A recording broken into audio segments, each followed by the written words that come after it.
Kunja Bihari Madhava Kunja Bihari Jaya Radha Madhava Kunja Bihari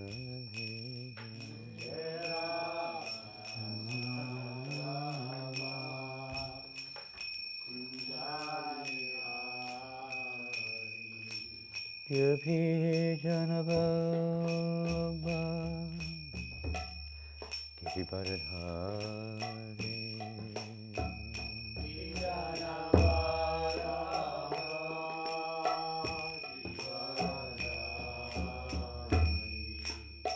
Gopi Janababa Giribaradhari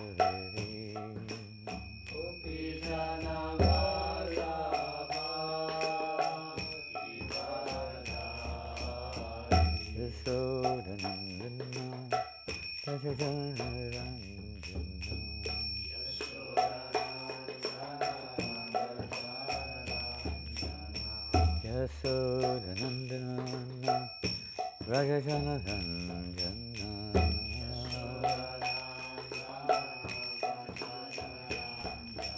Yashodanandana Rajajanarandana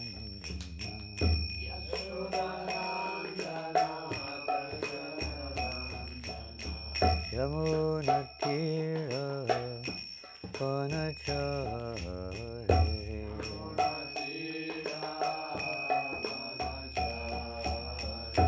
Yamuna Tira Panachari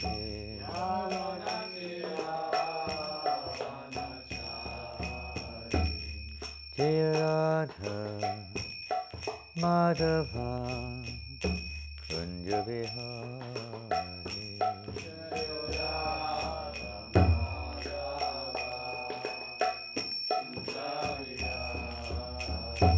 Jaya Radha Madhava Kunja Bihari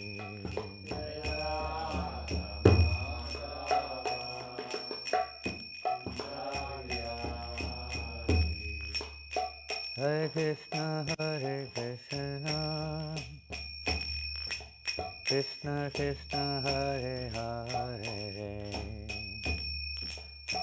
Hare Rama, Rama Rama, Hare Hare, Hare Krishna, Krishna Krishna, Hare Hare, Hare Rama,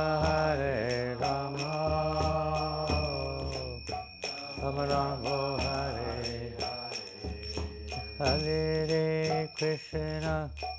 Hare Krishna, Krishna Krishna, Hare Hare, Hare Rama,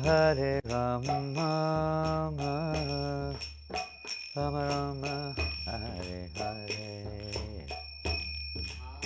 Hare Krishna, Krishna Krishna, Hare Hare, Hare Rama, Rama Rama, Hare Hare, Hare Krishna, Krishna Krishna, Hare Hare, Hare Rama, Rama Hare Hare, Krishna Krishna, Hare Krishna, Krishna Krishna, Hare Hare, Hare Rama, Rama Hare Hare, Krishna Hare Hare, Hare Rama, Hare Krishna, Krishna Krishna, Hare Hare, Hare Rama, Rama Hare Hare,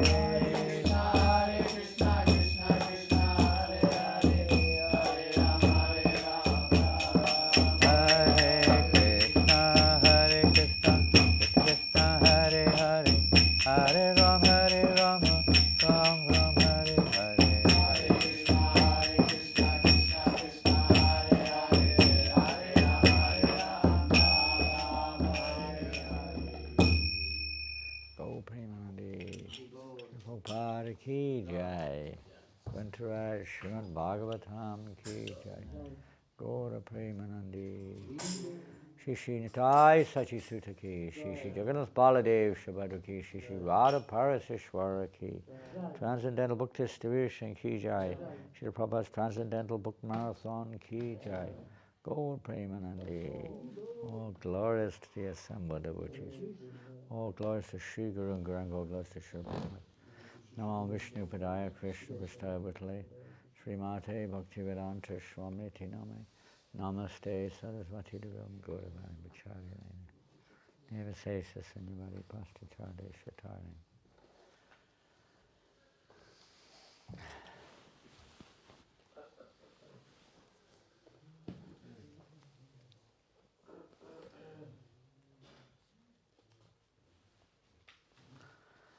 Hare Krishna. Good morning. Bodies, not everybody's, but whatever bodies are here. And I hope the soul's here too. We're still not in a dream world somewhere. Oh, I guess, well, I don't know if anyone else is going to manifest.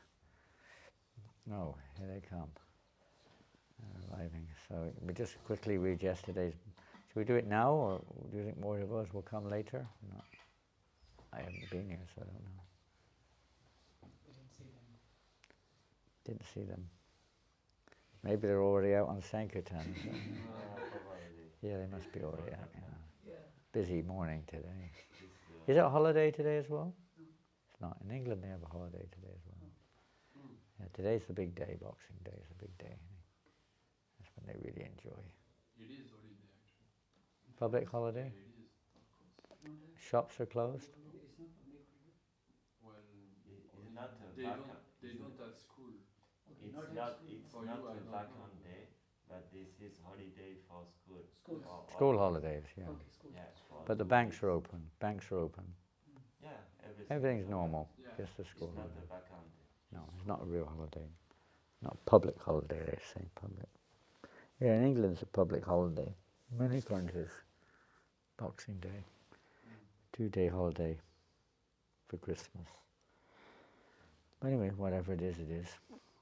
Well, I think we'll read the scores a bit later. There might be 1 or 2 people manifesting later on. I don't know, maybe they should hear the Bhagavatam. I don't know, anyway, whatever. Om Namo Bhagavate Vasudevaya. Om Namo Bhagavate Vasudevaya. Om Namo Bhagavate Vasudevaya. I think we're starting a new chapter, aren't we? Yeah. Yes, 3 days there's been no Bhagavatam class probably. 2 CCs and Prabhupada yesterday. I need a cup. Where's the orange cup? Is it here? Oh, thank you. Tissues are there? Good.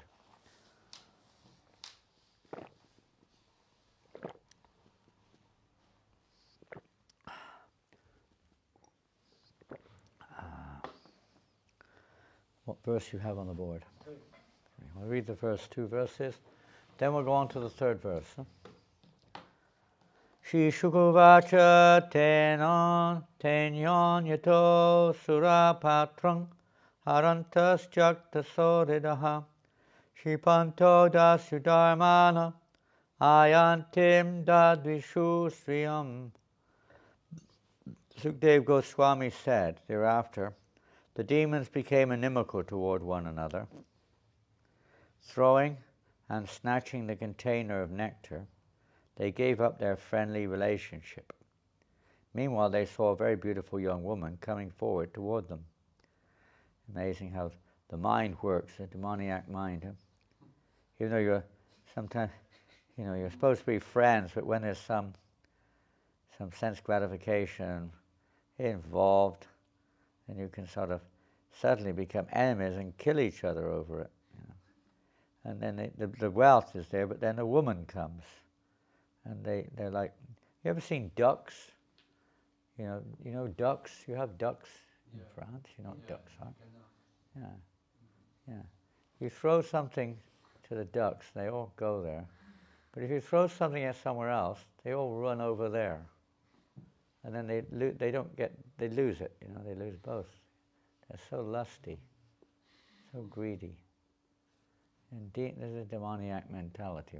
Ducks are ducks, but they just follow their nature. But in human form of life, people like that. You see that with a beggar. You've got something there. If you throw something there, they'll run over there. They'll go for it. So they've got the energy to do so. It's nature of greed. So demons are greedy people. They always want more, and they don't care. And sometimes they don't even care about their own family. Even at the cost of their own kids, sometimes they'll, sometimes. So it's demoniac mentality. So here with the demons, they're fighting over the nectar. They were united together to get it. And when they get it, they fight with each other over it. They make all these plans to get wealth, and they fight with each other over it. And women the same thing if they're men. Next verse. Aho rupam aho dhamma aho asya navam vaya iti te tam abhidrutya papruchur jatarichayaha. Upon seeing the beautiful woman, the demon said, "Alas, how wonderful is her beauty, how wonderful the luster of her body, how wonderful is the beauty of her youthful age." Speaking in this way, they quickly approached her, full of lusty desires to enjoy her, and began to inquire from her in many ways. I think today's verse is on the board. Ka tvam kanja pala shakshi kuto va king chikirshasi kasyasi vadava moru matnativam manangsinaha katvam kanja palashakshi kuto va king chikirshasi kasyasi vadavam moru matnativa manangsinaha katvam kanja palashakshi kuto va king chikirshasi kasyasi vadavam moru matnativa manangsinaha.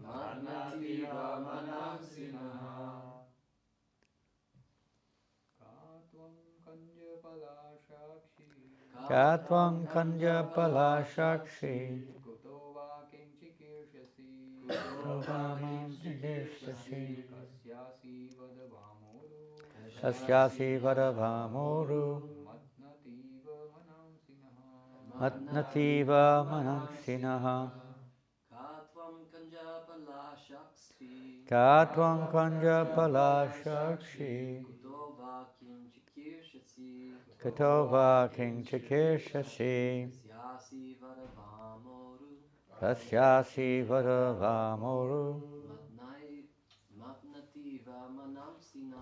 matnativa manangsinaha.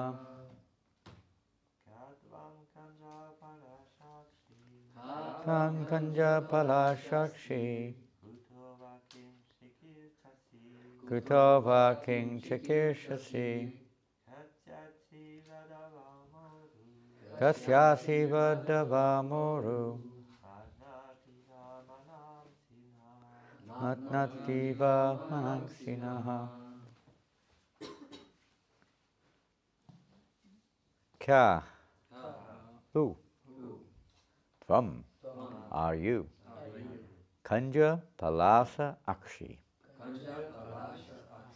Having eyes like the petals of a lotus. Kutaha. From where? Tha. Either. Kim chikirshasi. What is the purpose for which you have come here? Kasya. Of whom? Asi, do you belong? Vada, kindly tell us. Vama Uru, O you whose thighs are extraordinarily beautiful. Matnati, agitating. Eva, like. Manangsi, within our minds. Naha, our. Translation and purport by His Divine Loving Grace, Srila A.C. Bhaktivedanta Swami Prabhupada. So they're addressing the form of the Lord, Mohini Murti, they see as a beautiful young girl, an object of sense. They even see God as an object of sense gratification.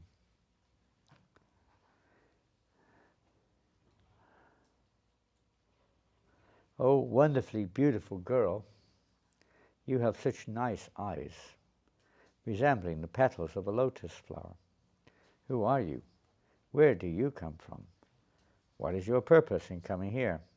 And to whom do you belong? Oh, you whose thighs are extraordinarily beautiful, our minds are becoming agitated simply because of seeing you.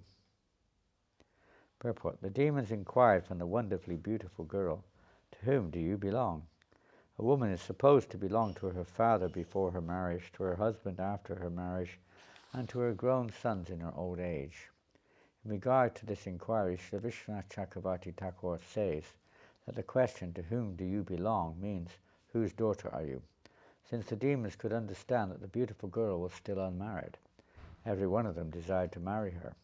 Thus they inquired, whose daughter are you?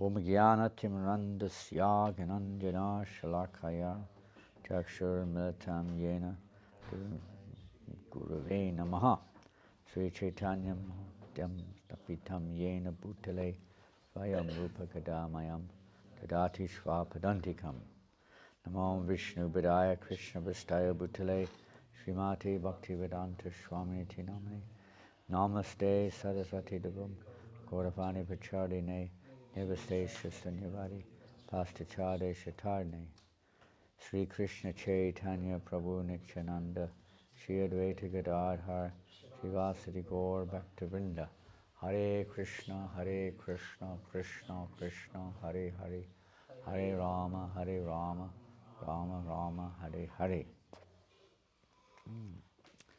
So we're going still into this pastime of the churning of the milk ocean, and this is perhaps the most emphasized or most prominent aspect of this churning in some ways, is the appearance of Mohini Murti, the form of the Lord, beautiful form of the Lord in the form of a woman. Krishna, although he's Krishna, she is Krishna himself. Everything in one sense is a form of Krishna. The living entities that we see here, Prabhupada is mentioning, and the demons are also asking, whose daughter are you? And Prabhupada is emphasizing here that for a girl, she's always under the shelter, owned, if you want to call it like that. Everybody is owned by somebody in some way or another. We may not see it like that, because coming into this material universe, into the illusory energy, means we're misusing our independence. Within the realm of, let's say, the relationship of master and servant, this is not just a situation of being a mechanical servant. The relationship also has so many different features, and sometimes very intimate features. Sometimes the master confides in the servant, his chauffeur or his personal servant or something, things which he doesn't tell anyone else. They have a certain relationship. It can be a very sweet relationship. It's not just one, I'm the master, you're the servant, you're just like a machine. But in principle it's like that. Every living entity is by nature and needs shelter. Every living entity needs protection. We may try to think we don't, like sometimes children.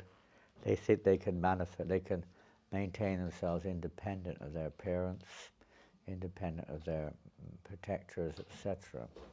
But it's very hard for a child to do that. It can be, maybe in the world we're in today, it's been Kali Yuga, things are a little different, no doubt, but in principle it's hard for a woman. They can easily get exploited.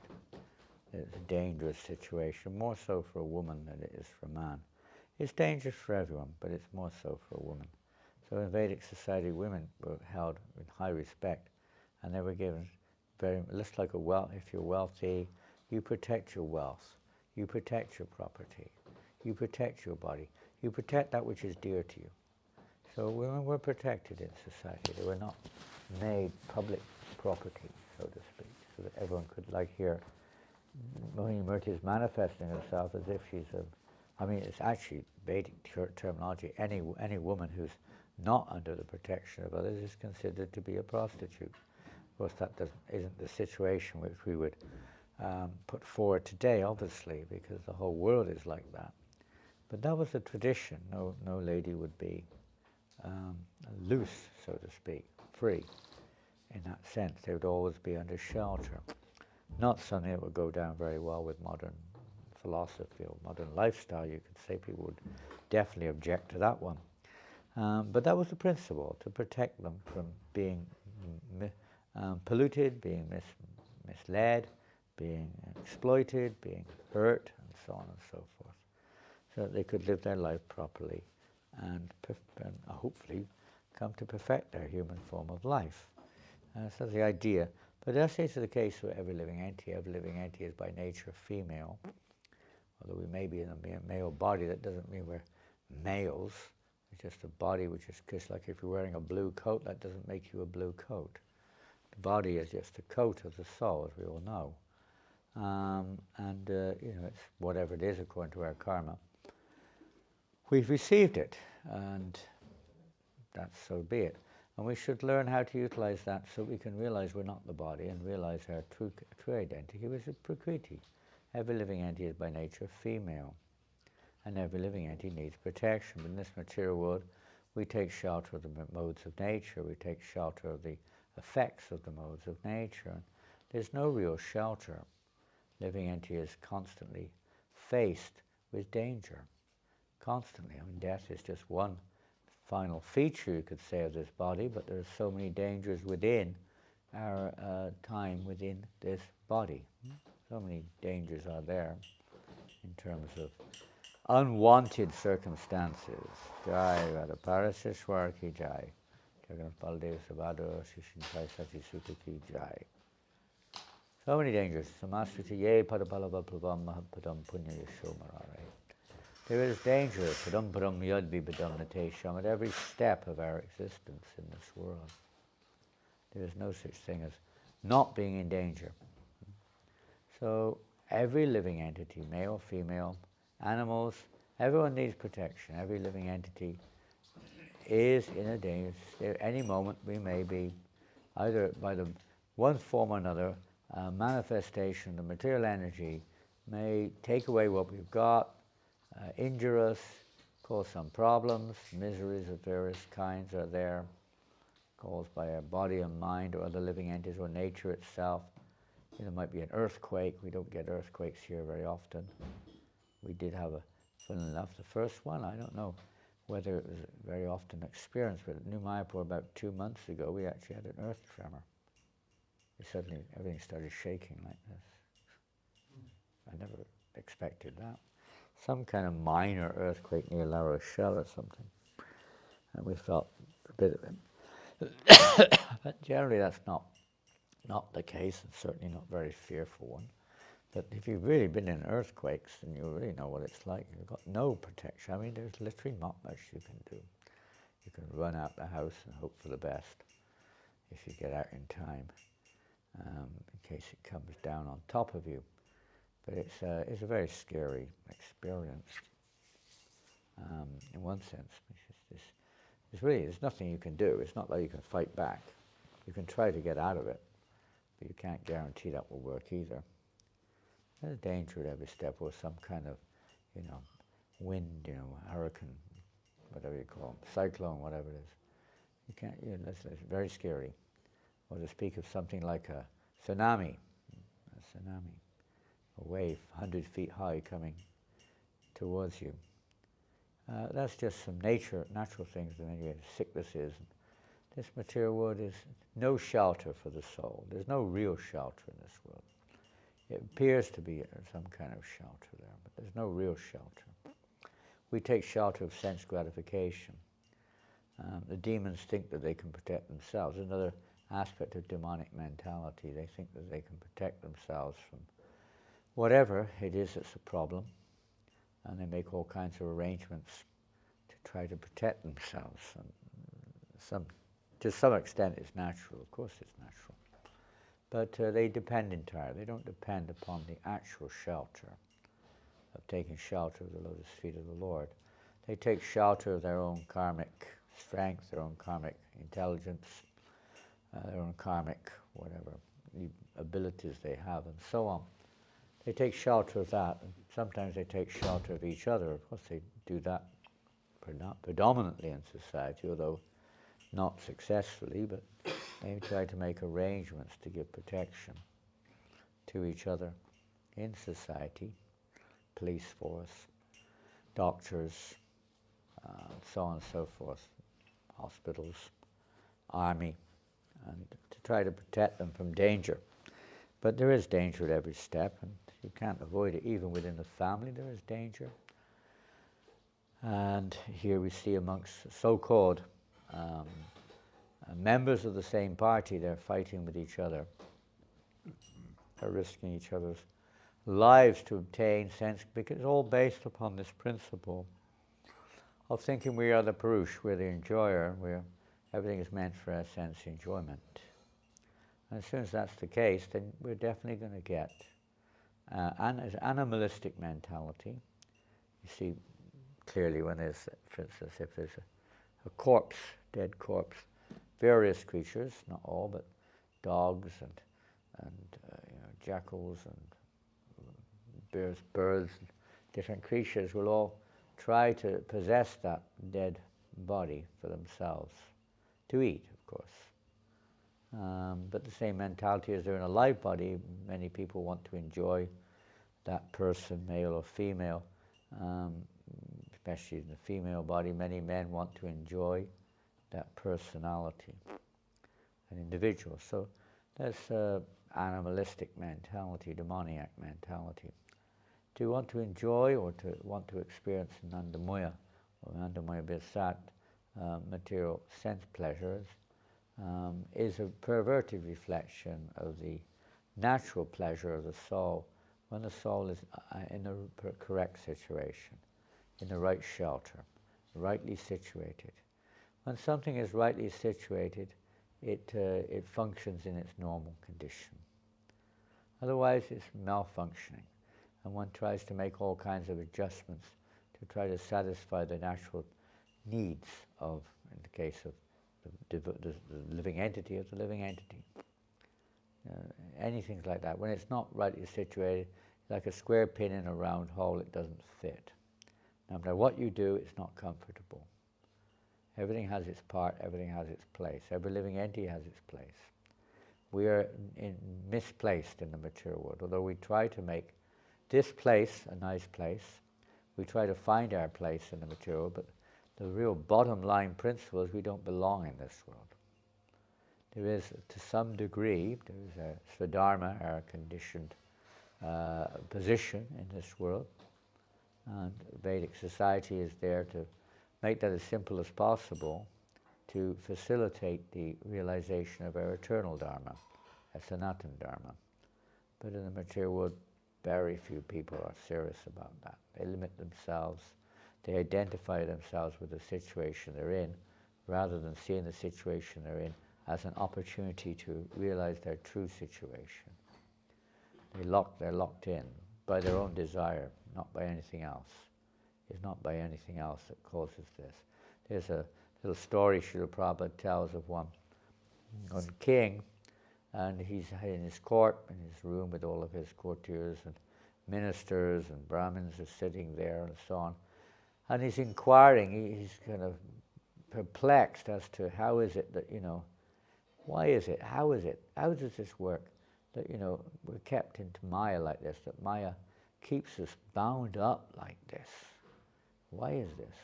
And no one gave him a satisfactory answer. Somehow or another, an elderly blind man stumbled into the courtroom, into the assembly rather. And the blind man couldn't see him, he was tripping over, and everyone was laughing or saying, get him, he shouldn't be here, help him to get out, and so on and so forth. And the blind man seemed to have a purpose of being there. The king was watching him, and he said, no, let him come in, I want to ask the question. None of you will satisfy me, maybe he can satisfy me. So the king asked this blind man the question, and the blind man didn't know where he was going. He was walking around the room, he bumped into a tree, because in Vedic times the king's assembly might be in like a courtyard with trees, like Krishna Balaram Mandir, for instance. You have a tree in the temple room, basically speaking. So he bumped into a tree and he threw his arms around the tree and started screaming, let me go, let me go, let me go. Everyone started laughing. They thought the man's mad. He's a crazy man. Well, the king was a little bit more intelligent than even his own advisors. And he realized what the man was teaching him. It's not the Maya binds us up, it's that we're attached to Maya. It's we. It's like, we embrace Maya and then we scream, let me go, let me go, let me go. Well, it's not Maya who's holding, it's us holding on to Maya. Maya is just the energy of the Lord playing its part on behalf of the Lord. And we're not playing our part, we're trying to play someone else's part. And therefore we have a mess. If you ever see an orchestra, Philharmonic Orchestra, Nitai Charan, he's not with us this year, but he's a professional double bass player. And he used to play in one of the biggest orchestras in Europe. What's it called? The Volkswagen Philharmonic Orchestra. He used to be playing in that orchestra, German. And he's very expert at playing the double bass. So everyone plays their part.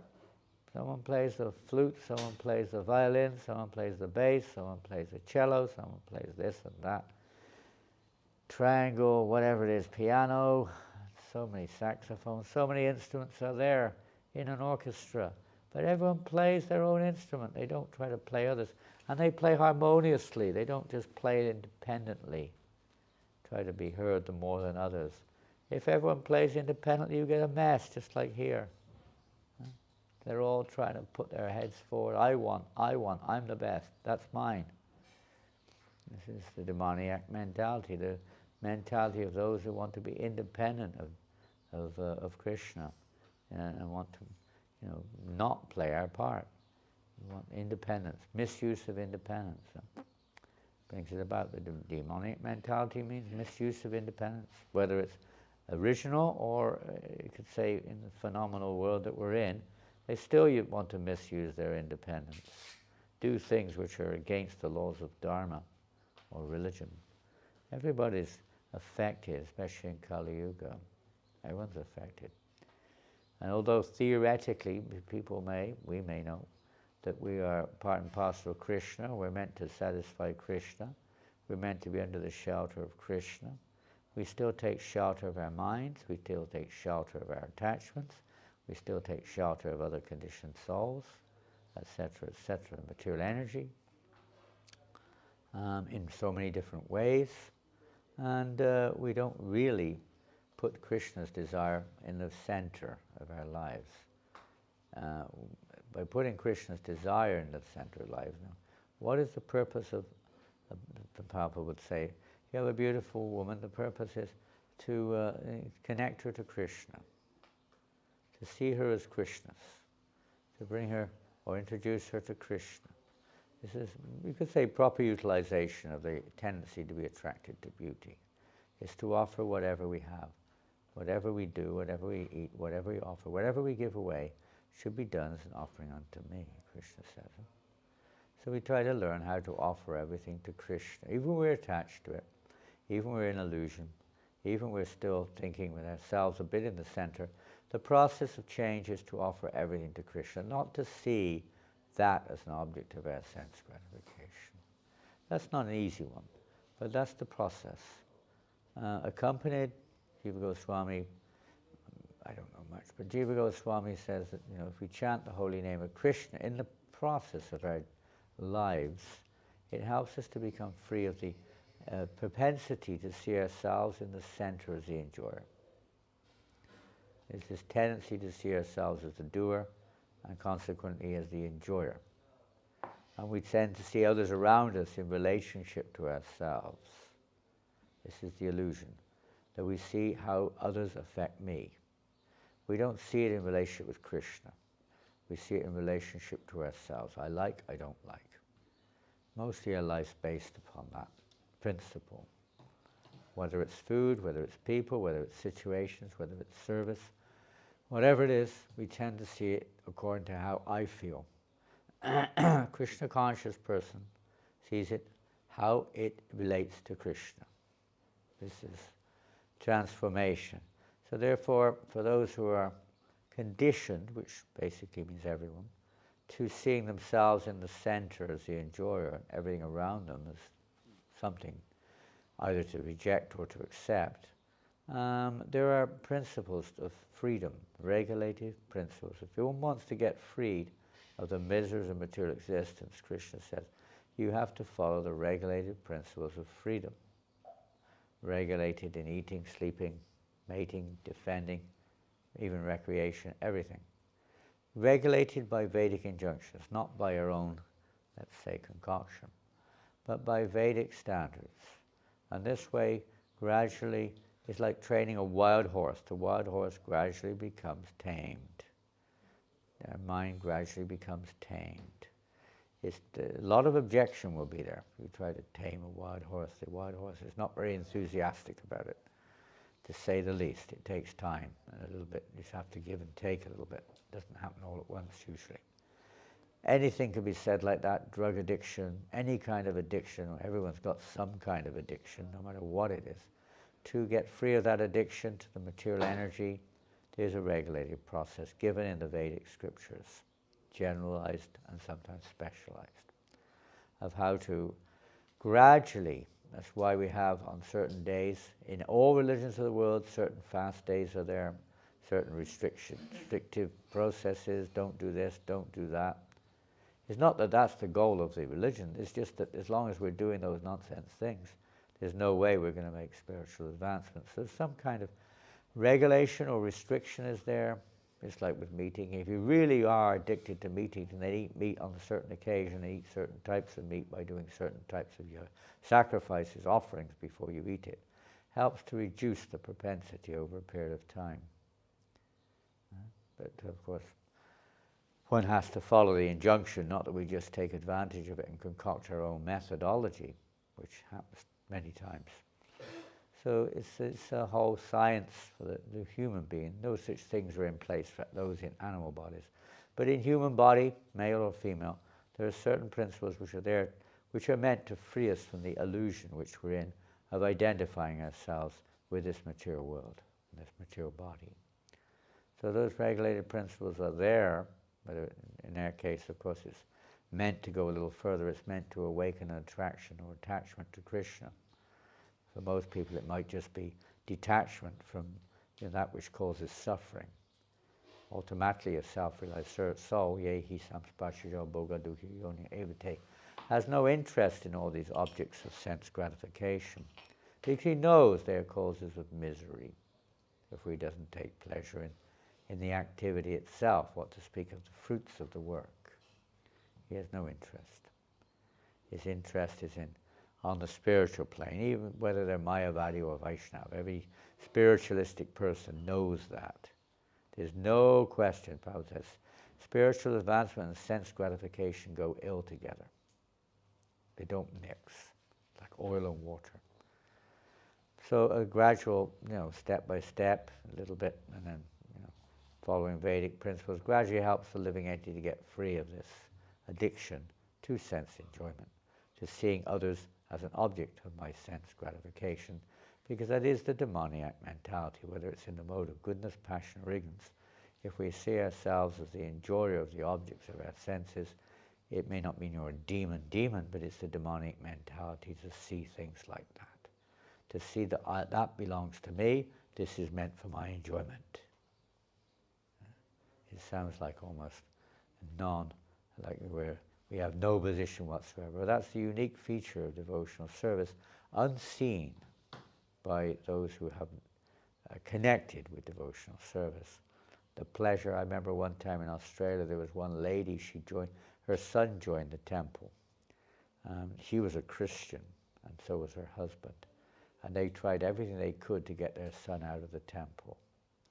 They didn't, they were very nice people though. They were not aggressive. And they would come to the temple regularly, but to try to convince their son to leave, to come back to reality, back to home, back to Christianity. So there's nothing in reality wrong with that in a sense, but they didn't really appreciate the Hare Krishna movement so much. They weren't offensive. They weren't aggressive. They were very polite people, very respectful people. So anyway, this went on for quite some months. And then after a while, things started to change a little bit. And she told me the story. So she said one day, what happened was one day because they would come every Sunday, because they're working people. They would come every Sunday to see their son and try to encourage him to get out of there. And she said one Sunday she realized, they were late. They were very regulated people. And they were late. The husband had a call of nature. He was in the toilet. She shouted to her husband, "Hurry up, it's time to go to the temple." And he said, "I'm trying to be as quick as I can, but I'm in the toilet. I'll be there soon." Then when he came down, she said, "I don't know, something strange is happening. I'm not so interested in calling our son away from the temple anymore. I kind of like going to the temple. It's kind of nice." He said, "Well, you know what? I feel the same way." So they started coming regularly to the temple, not to drag their son away, but because they liked it. So after a while, one of the devotees asked the lady, I think she may not have been working, she was coming on her own during the week, and he was working, and so they asked, "Would you like to do some service?" She said, "Sure. Can you clean all the windows in the temple?" "Oh my God," she said, "I hate cleaning windows.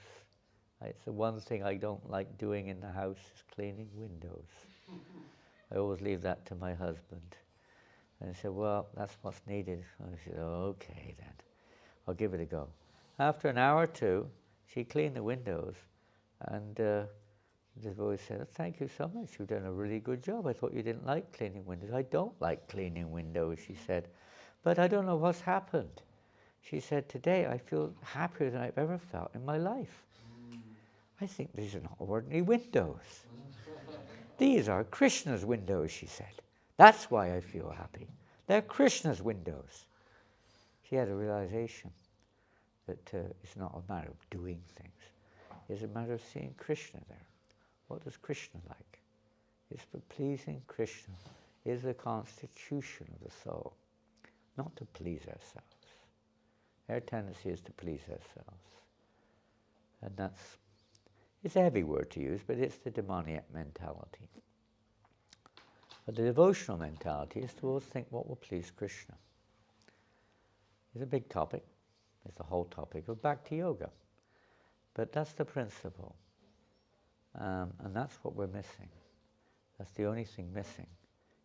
Is this mentality, or this consciousness of how we can please Krishna. There's so many absolute and relative examples. That was a kind of mixed example of this situation, of the effects of pleasing Krishna, knowingly or unknowingly, the beneficial effects, or you could say the consciousness of those who are in that mentality, and how dear they become to Krishna, and how Krishna gives his love to such persons who give themselves to him with unconditional devotional service, without any "Krishna, I'll serve you if. I'll do service in the temple if." I have the facility, if you pay me, if you don't give me too much to do, if the prasadam's good, and blah, blah, blah. Conditional devotional service, if at all devotional. It's not pure. Pure devotional service is what really attracts Krishna's attention. The devotees are kind. They try to engage, no matter what the conditions are of a person, they try to, facilitate somehow or another, if possible. But we understand if we really want to talk about devotional service, it means unconditional, without any personal conditions, so to speak. Knowing that that's my eternal position is to simply live for the pleasure of Krishna, to do what he would please him. And that is the personification of that is Radharani, of course, and all the followers of Srimati Radhika. That's their mood. Everyone in the spiritual world has this mood. And what is Krishna's mentality? What will please those who have that mentality? He lives for their pleasure, and they live for his pleasure. They live, but that's their whole modus operandi, so to speak. That's their whole purpose of existence, is to please Krishna. And Krishna's purpose is to please his devotees. So that is real love. It's not a question of, I'm enjoying now, this is love. No, it's not. So demonic mentality is not. And even the demigods, they're sakama bhaktas, they're not nishkama, they're still attached. So there's some mixed devotion, they're not unconditional. But Krishna still, they're playing a part, they have a role to play, so he accepts that. And if they're fortunate and they get the association of an unconditional devotee, they may realize their foolishness of being attached to position, being attached to being the controller, attached to being the enjoyer, seeing themselves in the center, thinking they're very great people, and so on. They may become free of that unfortunate mentality. Okay, well, I'm going to finish there. The subject matter will go on over the next few days. Are there any questions or comments? We're going to read the scores in a minute, but if there are any questions or comments, you can ask. Quite a strong subject, quite a deep subject. Excuse me. So, my question is, what happens at that moment? Like, I hear. What happens to the egg? No, what happens at that moment? At that moment, for example, that. My ears I still can't hear anything after last night, I'm half deaf. So that opportunity comes to choose. The opportunity comes To choose. for? Sense gratification or Krishna. Huh? Sense gratification or. Sense gratification, when the opportunity comes, when will that day come? When, oh when will that day be mine? So my question is, at that Offense is increasing. Taste of the holy name decreasing. So my question is, at that moment, what happens knowingly, still not able to choose the right? What happens when you don't choose the right? No. My question is, after knowing all these things, After knowing all these things, the moment comes, the moment comes. and I have to choose And I have to choose between Krishna and Maya. between Krishna and Maya. And who do you choose? And you choose Maya, you're stupid. Why it happens? Wow, that's because we Even are. after knowing, Yeah, isn't that incredible? Well, this is foolishness, isn't it? Isn't it foolishness? You know that, a drug addict knows that, although he knows it's not really, maybe he doesn't. Many people do. You know it's not really good for you, but you still do it. yeah, You still stick the needle in. Because you're addicted to because you're wrongly situated. You need immediate relief. Immediate relief. Very attractive. Maya is very attractive. Krishna's manifestation, external energy, reflection of the internal energy. She's very attractive, and her business is there. It's a test. It's a test, isn't it? It's a real test. And sometimes we fail it. But what do you do if you fail the test? What do you do? Pardon? You what? Retake it. You retake the test. Oh, that's a simple answer. Well, I'll give you an example of that. And to this day, I'm still traumatized. I had to take a language before I could go on to university. I had to pass a language. And we had to choose a language, another language besides English. I had to pass it. And I don't know why, but I chose French. and now I'm getting the reaction for it, I'm sure. And I was on the very last test. I failed it 4 times. Simple test. I failed it 4 times. And you only had 5 hits, and after that you're disqualified. And my 5th, I'm convinced it was the worst of all 5. Over a period of about 18 months I had to take one and it failed. And I take the same thing again, failed again, same thing again, failed again, 4 times. And then eventually on the 5th, I think out of compassion, they gave me a pass mark. So I definitely didn't do as well on the 5th one as I did on the previous ones. It just didn't sink in. So you have to take it again. Krishna will arrange it again. And eventually you'll pass the test. But what do you do immediately after you failed the test? Say for instance you like, something, I don't know. It's pretty hard doing Sankirtan there if you're a donut addict. Right?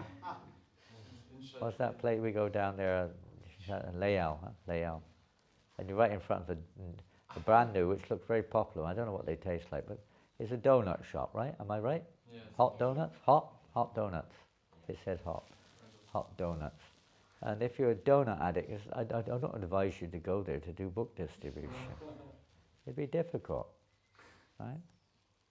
But what happens if where the devotees? There's no one else. I'm the only one here. And there's not many in the queue. And you fall down and you go in and have a donut. If you've got a vegetarian, vegan donut, please. Yeah, we got vegan donuts. Okay, they have to have vegan donuts. They won't make money. So you sit there and hope that put your coat on top of your head or something and eat your donut, and then come out. And how do you feel? Huh? Very bad. You don't feel good about it, right? I mean, you fall down. It may happen even more severe. That's one thing. It may be even severe. It might be sexual. It may be something else. It may happen in our lives, especially young people. They have many times, whether with yourself or with someone else, some sexual fall down. You feel bad. You feel bad. You don't think, oh, let me do that again. That was nice. If you do, you're in the wrong place. You're going to have to go through a little bit of lesson learning first. But if you're actually practicing devotional service, you have this knowledge, you're going to feel bad about it. You're going to feel guilty. That's called anuttapa. It's a kind of internal burning sensation. And you feel bad and you feel repentant. And because we're weak, it may happen again and again sometimes. We don't feel good about it. We don't just accept it as being, okay, never mind, that's fine. I'm still chanting Hare Krishna.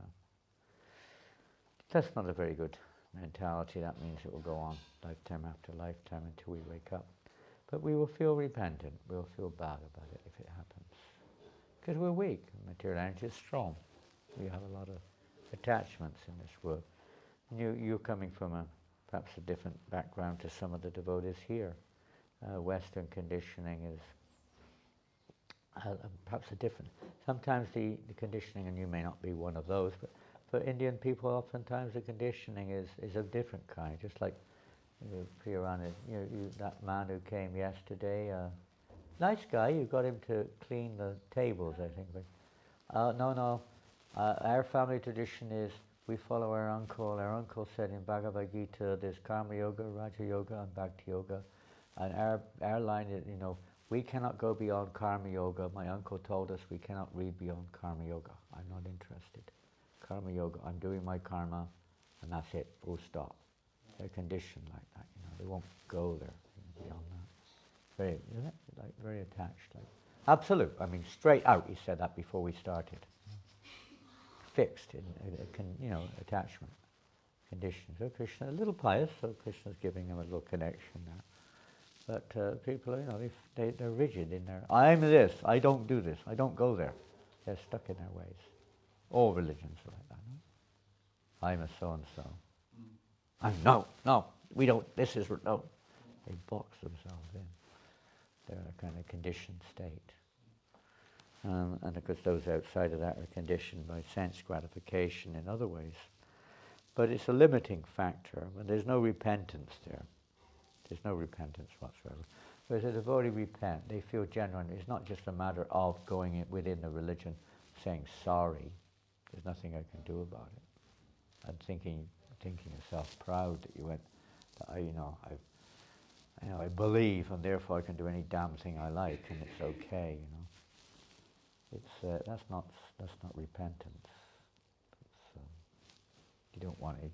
If there's no desire for change, there won't be change. So if your attitude, if your heart is you want change, or you're too weak to overcome it, then certain situations may have to change your station in life a little bit to help deal with that, or whatever it may be. But that feeling of repentance within one's heart is purified. When we accept that and we're sorry, and we don't pray, forgive me, forgive me, forgive me all the time. Prayer will be there, and that's better than nothing, you could say, to pray, forgive me, I can't do anything about it, I'm a sinner. That's something, but not very advanced, not very mature. But to pray, I don't want to do things which are pleasing to you, but I'm so weak, please Krishna, help me, give me strength to overcome this difficulty. Help me, please. I mean, he will help you, but he may not help you in a demanding way that, okay, no more problem. But he'll help us to turn to him more and more in these situations, if you want him to. It's a matter of desire. We're here because of desire. We get out of here because of desire. It's what your real desire is. So you'll be tested there our desire becomes absolute, unconditional. You realize you're not the body. And even if there is some external situation like that, for whatever conditional reason it is, this is, what's that verse? Apichetsu duracharo. Yeah. That you're still considered saintly because your attitude, because you're not taking advantage of it, therefore, which becomes an offensive mentality, but you are taking shelter of Krishna. One is still considered saintly, even if one engages in some activity which is not really devotional, abominable, the word is used, abominable activity. One is still considered saintly because one is rightly situated in one's intention, which is to ultimately simply to please Krishna. So in those situations, of course, we try not to allow that to happen. We try to learn from the situation, to avoid the causes, not just the effect, but the cause. What was the cause of that? Maybe it was wrongly bad association. Maybe you watched something on the video, on the internet, or something on your mobile or something which agitated your mind. But maybe whatever it may be, who knows? Sometimes we don't know why. But whatever it is, we try to adjust our lives in a way to protect. Why? We try to adjust according to what we hear from Krishna, from the devotees, how to protect ourselves from these situations to the best capacity we can. But we are weak and we are still full of anarthas, so sometimes it may happen. But we shouldn't become depressed. There's a difference between depression and repentance. Depression is like a hopeless situation where you become negative, whereas the repentant is one where we take more shelter of Krishna. We realize we're weak and we actually take shelter of him, not just to be forgiven for it. That's also, of course, part, but it's not the main part. The main part is to take shelter of Krishna, genuinely take shelter, so that we get the strength, the strength, that we don't become overcome by the material energy. It's just a matter of practice, a matter of time,